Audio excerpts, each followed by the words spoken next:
Wells Adams, we're winding down on Paradise, and yet the dumpster fire still seems like it's really ablaze. It never goes out in Paradise.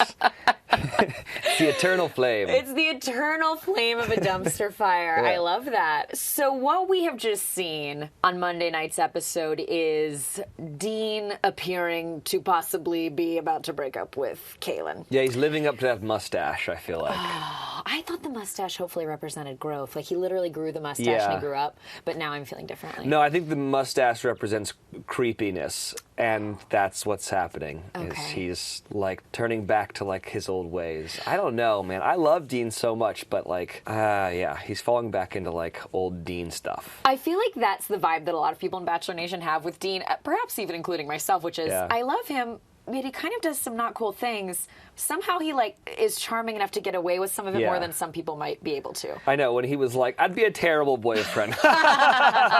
And she laughs too. In any other world, people would be like, oh, this is a very big red flag. He told Caitlyn, I don't really want to be in a relationship. It's a convince me otherwise Yeah, I know. situation. And I was sort of yelling at my TV, Caitlyn, tell him you don't want to convince him otherwise. Yeah. Why do you think she didn't speak up more in that moment? I mean, I think that she falls into the thing that everyone falls into at Dean, is like these, you just get like the heart emoji eyes, you know? Like, you just kind of like lost in that mustache and those baby blues. I don't get it. Like, I will say, like, there is something about him that is very intriguing. Like, and I've said this a bunch, like, there's a part of me that wishes I could be like Dean. Like a guy that would just like, I'm going to travel the world and like have this like laissez-faire attitude about everything. Like, and like probably not pay taxes, you know, like all this stuff. But like, there's a part of me that's like, I can't do that because I need like stability and stuff. There's a thing that I wish I was more like that. Yeah. And I think a lot of women see that, and that's cool. Like, he travels around the world. interesting. Yeah, and he, you know, like right now he's at like Yacht Week in like Croatia, you know, like, yeah, I want to do that too. It's romantic. Yeah, so I get it, and then I also, like,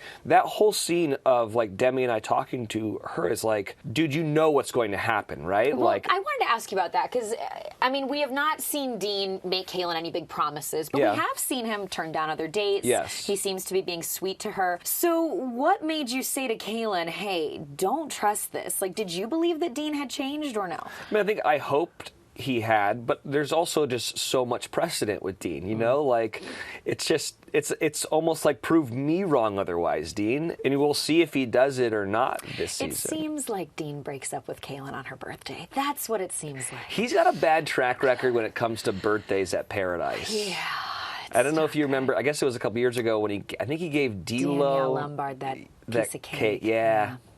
It didn't go Yeah, well. No. Well, and I guess, were we not seeing some stuff on camera? Like, was Dean really committing to Caitlyn? Why did she seem to think it was so serious, and then when she talked to him, he seemed to be on a completely different page? Was he leading her on? I don't know. I mean, he does the thing, like, he messes with her, right? Like, every time someone pulls him aside and she's like, he's definitely going to be going on a date, and he comes back and he's like, hey, we got to talk. And I'm like, I'm just kidding. I'm going to stay here.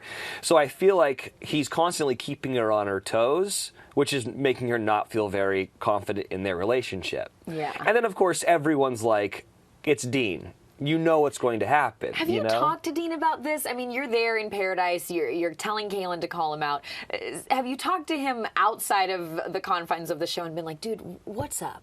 But here's the thing. Dean's very self-aware of, like, what he is, Okay. you know? And I think, you know, like, there's this thing that happens after the show where you go and you tell everyone what you said behind their back or maybe like in an interview because, you know, we're all friends and stuff. And I think I was like, dude, I'm sorry. I roasted you. They haven't shown any of it, but like I roasted you being like, this is bad decision to go with Dean, you know? Yeah. And he's like, yeah, that's probably a good thing to say about me, you know? Like, he knows that, like, he's... So do you think Dean has grown and changed? I actually do think he's grown and changed, but you gotta wait and see, I guess. Okay, we gotta wait and see. Yeah. All right. You gotta really wait and see. You gotta really wait. Do we have to buckle up? Is Yeah, it like buckle a bit of a longer wait than we'd Yeah. hoped for? Okay. All in all, the things he said to Caitlyn, what's your reaction watching that? Yeah, like, I think I'm with you, where I wish Caitlyn was like, wait, what did you say? Yeah. Okay, we need to step back a second. Bye. But, you know, I think she's just kind of, like I said, she's just like lost in those baby blues. And I get it. Like, he's a really charming guy. Well, there's been a lot of discussion over who is the, for lack of a better term, bigger F-boy, Dean or Blake? Yeah, that's a good question. I mean, are we talking Dean like circa 2017? Dean in the prime versus Blake now. Oh, they're neck and neck right now. Wow, okay. Yeah, they're coming around turn 3. Who knows who's going to end up winning that race? I had Demi Burnett in here last week, and she said, we kind of need to forgive Blake and move on now. Yeah, I think it's time. Is it time? I do think you so. think Blake has grown and changed since the show? How do you expect watching all this has affected him? I don't know if you've talked to him at all. I haven't, and because I know he's going through a lot, and so, and I'm friendly with him, but I don't know if I'm close enough to be like, let me give you advice on things. I just do that at the bar. You only do that when people have a drink in them. Exactly. Okay. But I do feel like it's time for all of us to be like, all right. And he said it right on the show. He's like, I didn't kill anybody. I didn't rob What anybody. a justification. That was my thing. I'm like, your thing is you're not a murderer? Yeah. yeah. Look, I want to tell everybody, I didn't murder I didn't someone. kill anybody here. Come on. But I think he's right. Like what he did was bad, but it was in the grand scheme of things, like not the worst thing. Like effectively, it was a single guy who probably made some bad decisions, maybe was overserved and hooked up with 2 women back-to-back nights, which is not like the optics of it aren't that great. But like there are much worse things in the world, and I think that he has now atoned for those sins. Okay. Well, he also did that thing where he released some text messages between him and Caitlyn. Then he did that, and then he's in trouble again. Yeah. He just makes bad decisions. God, this is so... I'm almost having deja vu. I feel like you and I had this conversation about Dean. Yeah. Like, I'm literally having deja vu right now. Like, he did that, but then he did that. Yeah. So, what does Blake need to do from here? Of course, we will get the Paradise reunion special. Yeah. How does he need to come into that? I think he needs to be really contrite. I think he needs to own what he did. I don't think saying like, I told you so, you saw the receipts is a good play for him. Yeah. I think he needs to be like, listen guys, I made a lot of bad decisions. Should he have released the text messages? No, he should not have. That was, I don't know who told him to do that, but that was a really bad friend. Why do you say that? Because like I know how it all plays out, right? And he was like a episode away from it being over, you know? He was From being out of the woods. Yeah, like, and then it's not his story anymore, you know? And like, and also like on the show, people are forgiving him and stuff, and they're just kind of over it. He was right there. He's on the precipice of like just not being a focal point anymore. And then he did that, and it was just like right back in the spotlight of being a guy who just makes bad decisions when it comes to the show and with women. So it's definitely petered out, but we did still see some stuff between Blake and Caitlyn and Christina. And I was sort of fascinated watching this conversation between Christina and Blake, where she's just kind of straight up telling him what to do. Yeah. She seems to have some kind of power over him. I'm like, does she know something that happened at Stagecoach that we don't, that we haven't learned about yet? Like, tell me about that relationship and about Christina this season in Paradise. Well, it's interesting. Like, I don't see a lot of that stuff, so I'm watching it for the first time with you guys. Like, I don't know what their like personal conversations are like. I find it interesting because a lot of the heartache that Blake had to go through is because Christina basically got him to go on that date in the beginning and then just like dragged him over the coals. With her, or which date? Like right when Christina got there, she was took him like, on the date, yeah, we need to go on a date or whatever. And he that was, I think, his worst decision on the show was going on that date, because he already knew how he felt about her, you know? So he should have been like, no, I'm going to stay back and like figure things out with Tayshia or figure things out with Hannah G. And like, also I want you to find your thing, and like, we know that I'm not the thing, so like, go find your thing and thank you, but no thank you. But him doing that, I think that's him trying to be the nice guy thing, and I think he should have just not done that. But that date was weird because he actually like kind of gets defensive and is like, I can't believe you're doing this to me. And so watching this back now, where she's basically like, give me that rose thing, you know? Like, I'm your only friend here. Yeah. And there's no like, 3 days ago you like took me on this date and like roasted me. Like, what are you talking about? I'm your only friend. So that was interesting to me, but I do think she has some power over him, and I also think that, like, I don't really know, but reading between the lines, that Blake wasn't super into Caitlyn, like maybe wasn't like really into it. So he's like, okay, so how is my like way out of this? Is that like I continue doing the friendship thing with Christina, and I don't have to kind of deal with the Caitlyn thing, and then who knows, maybe someone I'm really into comes down next week, and then Christina will be totally understanding of me going after her, and won't be as weird with Caitlyn still being here and someone new coming in I'm interested in. So I think that's where his head's at. But then again, I'm just a bartender, and I have no way of knowing if any of that's true. Well, that's a really fascinating point about that being his worst mistake, was going on that date with Christina. Yeah. Also want to ask you about the John Paul Jones-Derek Peth fight, which we know happens at the wedding with Chris and Crystal. Yeah. It seems like John Paul Jones becomes a different person. And then they also fight on the beach, too, right? So you saw some of it? Yeah, I was involved in some of it, I guess. I don't know if that'll be shown or whatever. But, yeah, he gets unhinged a little bit, right? Like, and it doesn't take long for him to get unhinged. What I thought about all that was that's a messed up place to have a fight. Is at someone else's wedding?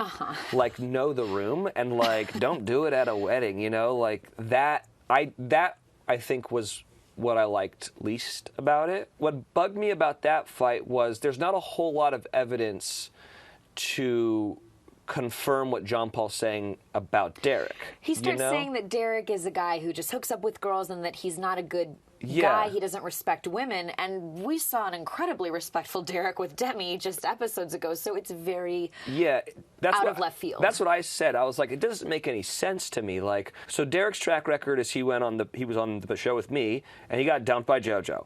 And then he went on Bachelor in Paradise 4, got engaged, and then effectively got dumped again.